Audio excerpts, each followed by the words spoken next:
yırtığı, hiatal herni, mədənin bir hissəsinin diafraqmadakı dəlikdən döş qəfəsinə doğru keçməsidir.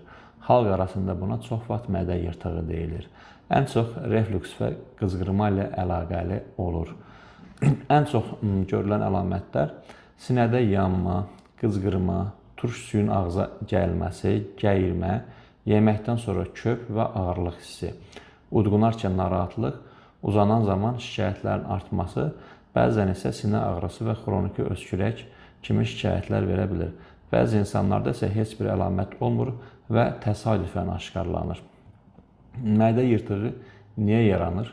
Artıq çəki, çox yemək, xroniki qəbizlik, ağır yük qaldırmaq, hamiləlik, yaş artdıqca diafraqmanın zəifləməsi, güzgülü öskürək və qarındaxili təzyiqin artması nəticəsində yarana bilər. Diaqnozu necə qoyuruq?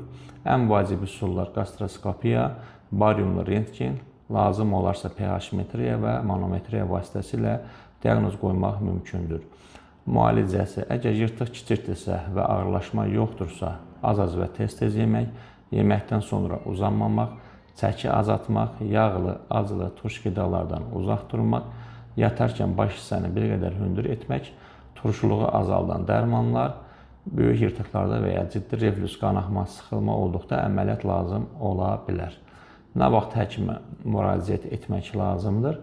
Əgər davamlı qızğırma, yanma, göynəmə şikayətləri varsa, udmaq çətinləşərsə, qanlı qusma və ya qara nəcis varsa, güclü sinə ağrısı olursa, arıqlama və iştahsızlıq yaranırsa, dərmanlara baxmayaraq şikayətlər davam edirsə, bu zaman həkimə müraciət etmək məsləhətdir.